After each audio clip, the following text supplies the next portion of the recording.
Come and let us go up to the mountain of the Lord, unto the house of our God. Come and let us go up to the mountain of the Lord, unto the house of our God. And He will teach us of His ways, and we will walk in His paths. For the law shall go forth from Zion, and the word of the Lord from Jerusalem.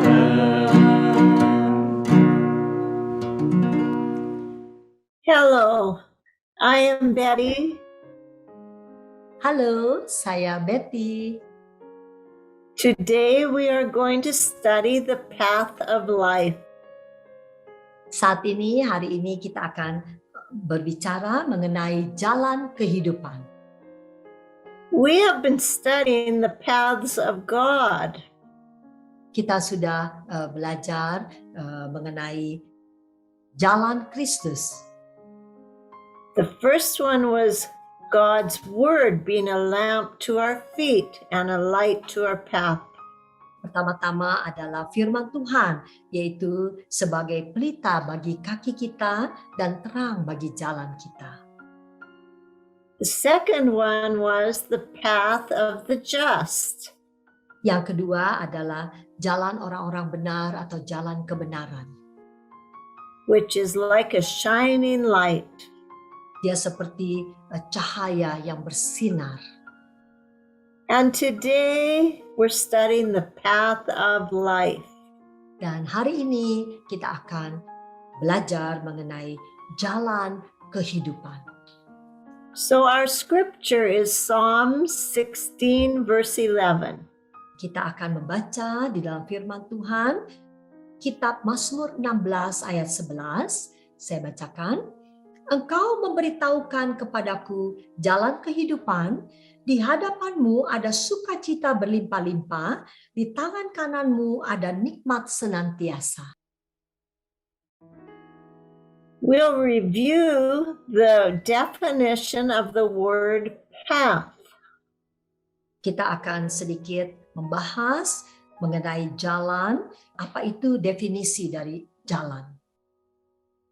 A path is a well-used road that people walk on. Jalan itu adalah jalan yang biasanya dilalui orang-orang. It is usually narrow. Biasanya agak sempit.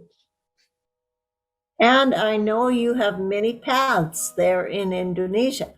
Dan saya tahu bahwa di Indonesia banyak jalan-jalan sempit. Because I have walked on them myself. Karena saya sudah melaluinya, saya jalan sendiri. And it is not easy for more than one person to walk on that path. Tidak mudah untuk berjalan bersama-sama dengan orang lain di dalam jalan yang sempit, jalan setapak. It is usually only enough space for one person. Biasanya jalan itu hanya untuk satu orang. We're going to look at the spiritual path being similar. Kita akan melihat dalam jalan kerohanian kita yang sama. So in Matthew 7:14, it describes that the spiritual path is a narrow gate that leads to life. Di dalam Matius 14, verse 14. dikatakan, karena sesaklah pintu dan sempitlah jalan yang menuju kepada kehidupan, dan sedikit orang yang mendapatinya.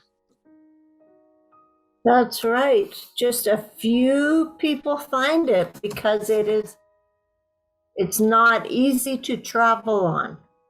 Ya, banyak orang yang mendapatkan atau dia menemukan bahwa memang tidak mudah untuk berjalan di jalan yang sempit itu. So we're going to look at Psalm 16. Kita lihat dalam kitab Mazmur yang ke-16. This psalm is a prophecy written concerning Jesus' death. Di dalam Mazmur 16 ini dinubuatkan tentang kematian Yesus. This was prophesying about the time that he would be crucified and he would go to hell. Dinubuatkan bahwa Yesus akan disalibkan dan kemudian dia akan mati dan akan menuju kepada tempat orang-orang yang mati. During that journey that Jesus had to walk, he kept his hope in the Father. Ya, pada waktu keadaan itu Yesus mengalaminya, dia terus bersandar kepada Bapanya. Jesus had to come to this earth Yesus harus datang ke dalam dunia ini. He had to be born of a virgin. Dia harus dilahirkan melalui seorang wanita. He had to live as a man. Dia harus hidup sebagai seorang manusia. And he had to die for the sins of the world. Dia harus mati bagi orang-orang di dunia ini. And when he died, during those 3 days, he went down into hell and he destroyed Satan's power. Pada waktu dia mati dan dia turun ke dalam neraka, dia akan menghancurkan kuasa setan-setan iblis itu. And then after 3 days, he was raised from the dead. Dan sesudah 3 hari, dia bangkit lagi dari kematiannya. And today he sits at the right hand of the Father. Dan hari ini, dia duduk di sebelah kanan Allah Bapa. And one day he will come and he will take us home forever. Satu saat dia akan datang dan dia akan menjemput kita semua ke surga. While he was in hell, Pada waktu dia ada di dalam neraka, it says in verse 8 that he set the Lord always before him. di dalam ayat yang ke-8 dikatakan, pada waktu dia di dalam neraka itu, Yesus ada, Tuhan ada bersamanya. So he knew that though he was in the darkest place possible, Jadi Bapa tahu bahwa dia ada di dalam tempat yang paling gelap. that his Father God was with him. Dan Bapanya selalu bersama dia. And the Lord would raise him from the dead. Dan Tuhan membangkitkan dia dari kematian. What a wonderful Savior we serve. Itulah juru selamat yang luar biasa yang kita layani. Because of that, what Christ did, we can be freed from the chains of our sin. Karena kebangkitan Tuhan, maka kita boleh dibebaskan dari genggaman-genggaman dosa kita. There is no one else that can free us from our sin. Tidak ada yang dapat membebaskan kita dari dosa-dosa kita. You can try to be a good person, Anda boleh menjadi orang yang paling baik, but you cannot free yourself from your sin. tapi Anda tidak bisa membebaskan diri Anda dari dosa. We must come to Jesus. Kita harus datang kepada Yesus. We must confess our sins. Kita harus mengakui dosa-dosa kita. We must invite Jesus to come into our hearts. Kita harus mengundang Yesus untuk masuk di dalam hati kita. And Jesus will set you free. Dan Yesuslah yang akan membebaskan Anda.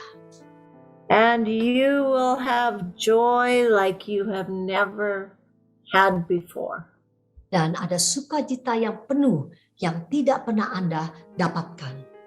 So we're going to go down to Zephaniah 3:17. In your presence is fullness of joy. Zefanya 3 ayat 17 dikatakan, Tuhan Allahmu ada di antaramu sebagai pahlawan yang memberi kemenangan. Ia bergirang karena engkau dengan sukacita. Ia membaharui engkau dalam kasih-Nya. Ia bersorak-sorak karena engkau dengan sorak-sorai. This is how important you are. Inilah bagaimana pentingnya kita semua. How can you grasp the fact that God of the universe would care like this? Bagaimana kita bisa lihat Tuhan yang mempunyai dunia ini sangat memperhatikan kita semua. Yes, each person He loves in this manner. Ya, setiap kita, Dia sangat mengasihi kita semua. You can never give too much love to God. Kita tidak bisa memberikan cinta kasih kita yang terlalu besar kepada Tuhan, because there is no one like Him. karena tidak ada yang sama seperti apa yang Yesus berikan kasih-Nya kepada kita. This scripture said, the Lord your God in your midst. Dikatakan bahwa Tuhan Allahmu ada di dalammu. So then why should we be afraid? Mengapa kita harus takut? We need to give God the glory. Kita harus berikan pujian, syukur kepada Tuhan. Because He's rejoicing over us. Karena Dia begitu memberikan suatu kesukaan yang luar biasa kepada kita. He's quieting us with His love. Dia ada di dalam hati kita, tenang, tetapi kasih-Nya yang luar biasa. And He's rejoicing over you with singing. Dan Dia sangat memberikan kita satu kegembiraan dan satu nyanyian. There is no other God like Him. Tidak ada Tuhan seperti Dia. Let us read Psalm 16 verse 3. Mari kita baca dalam kitab Mazmur 16 ayat 3. Orang-orang kudus yang ada di tanah ini, merekalah orang mulia yang selalu menjadi kesukaanku. And Psalm 119, 77.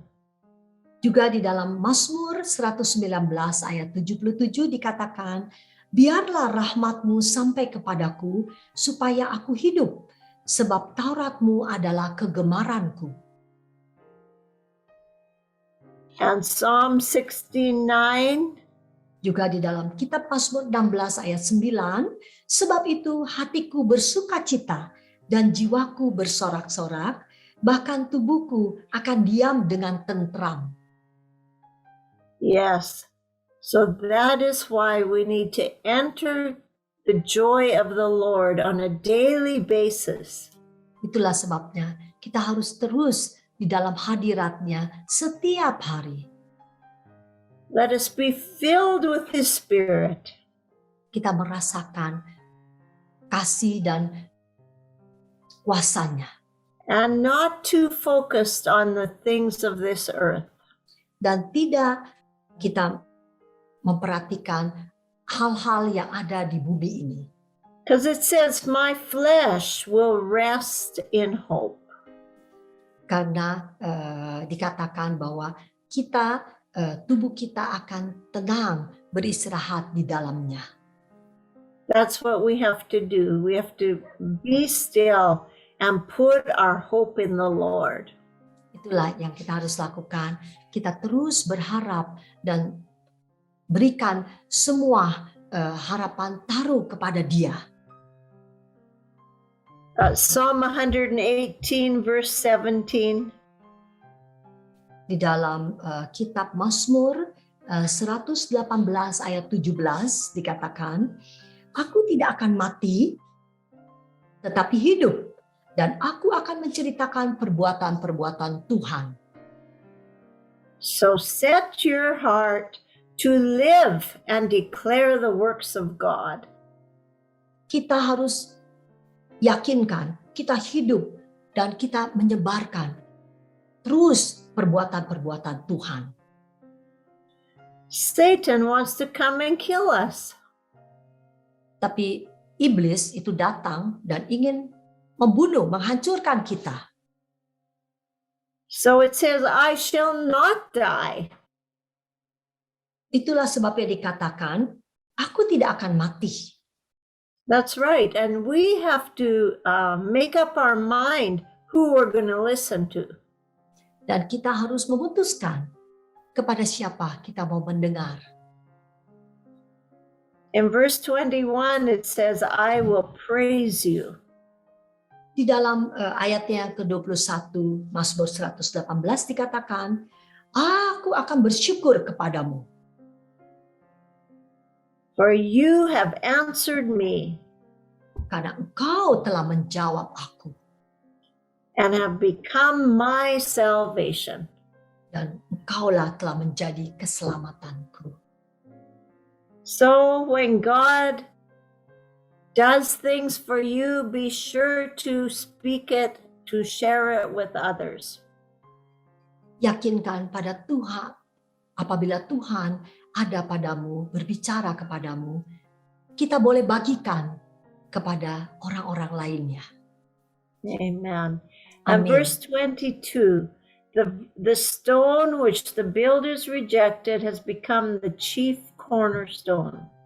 Di ayat ke-22 dikatakan bahwa batu yang dibuang oleh tukang-tukang bangunan telah menjadi batu penjuru.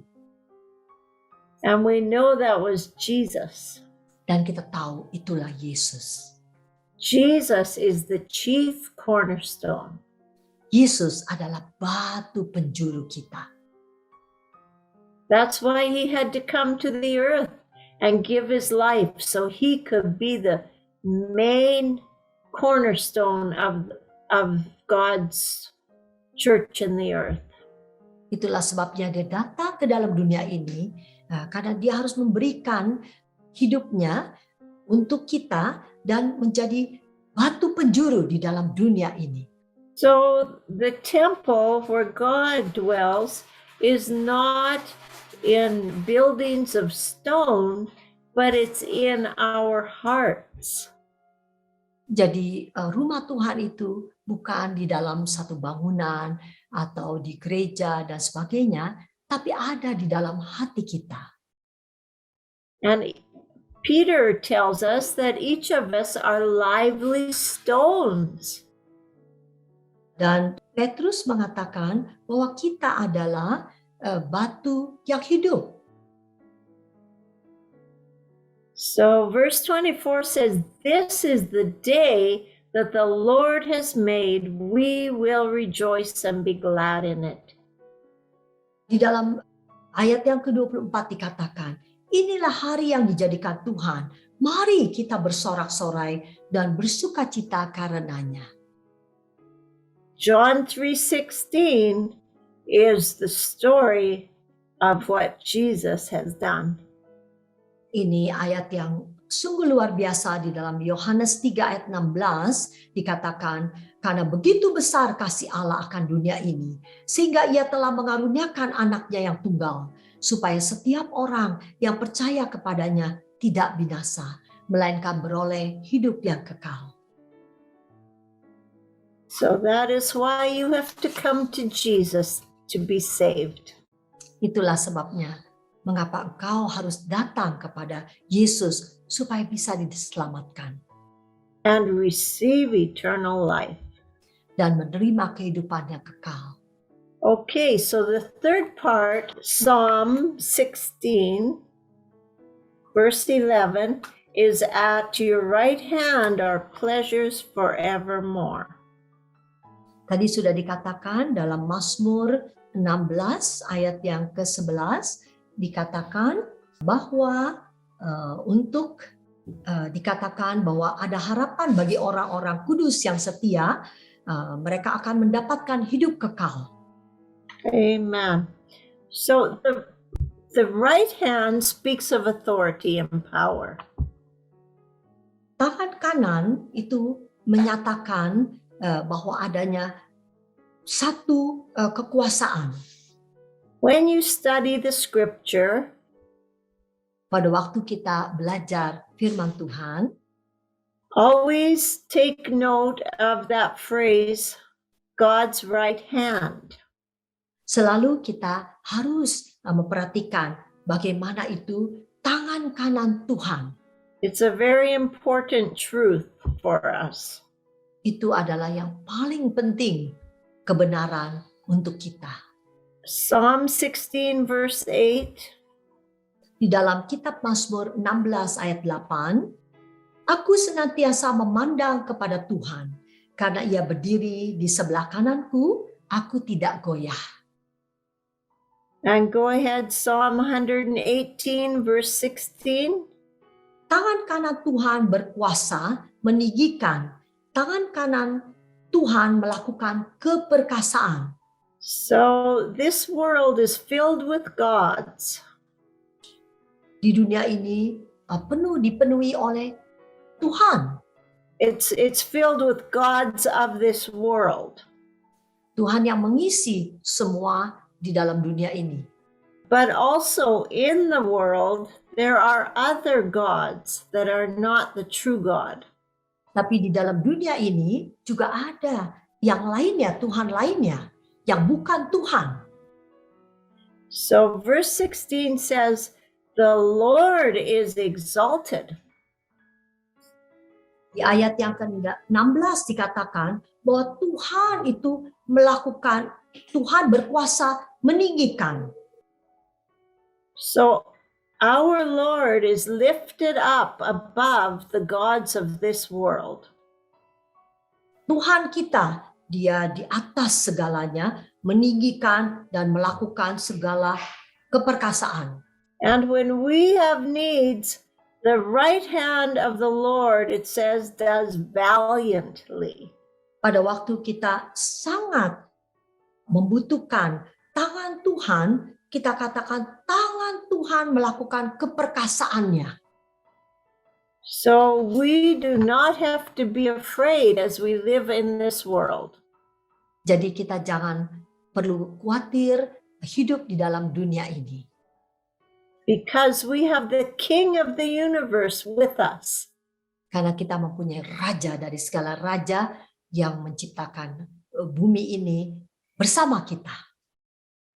We just have to strengthen our faith in Him.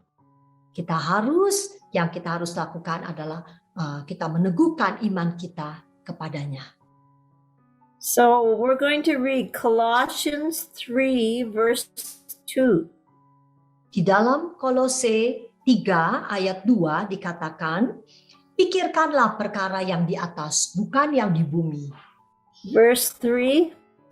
Di dalam ayat yang ketiga dikatakan, sebab kamu telah mati dan hidupmu tersembunyi bersama dengan Kristus di dalam Allah. And verse 4. Dan ayat yang keempat dikatakan, apabila Kristus yang adalah hidup kita menyatakan diri kelak, kamu pun akan menyatakan diri bersama dengan Dia di dalam kemuliaan. So this is the path of life. Inilah jalan kehidupan. And I recommend that you choose life. Dan saya memberikan rekomendasi, pilihlah hidup jalan kehidupan ini. Because in Proverbs 16:25, there's another path. Karena dalam Amsal ayat 25 dikatakan bahwa ada jalan yang disangka lurus, tetapi ujungnya menuju maut. And we don't want to choose that path, do we? Kita tidak mau jalan itu, benar? Choose the path of life. Pilihlah jalan kehidupan. Joshua said in Joshua 25:15, "But as for me and my house, we will serve the Lord." Di dalam kitab Yosua 24 ayat 15, Yosua mengatakan bahwa aku dan seisi rumahku, kami akan beribadah kepada Tuhan. So we hope that this has been a blessing to your spiritual life. Saya berharap ini adalah menjadi satu pelajaran untuk pertumbuhan rohani kita. And I would like to sing a song, "Love Lifted Me." This is God's love that lifts us out of sin. Saya ingin bernyanyi dari satu lagu yang mengatakan, "Love lifted me," kasih yang mengangkatku. So don't worry, it's not us, it's God's love that lifts us. Jadi jangan khawatir, bukan karena kasih dari manusia, tapi kasih Allah yang mengangkat kita. I was sinking deep in sin, far from the peaceful shore, very deeply stained within, sinking to rise no more. But the master of the sea heard my despairing cry. From the waters lifted me, now safe am I. Love lifted me, love lifted me, when nothing else could help. Love lifted me, love lifted me, love lifted me, when nothing else could help. Love lifted me. Come and let us go up to the mountain of the Lord, unto the house of our God. Come and let us go up to the mountain of the Lord, unto the house of our God. And He will teach us of His ways, and we will walk in His paths. For the law shall go forth from Zion, and the word of the Lord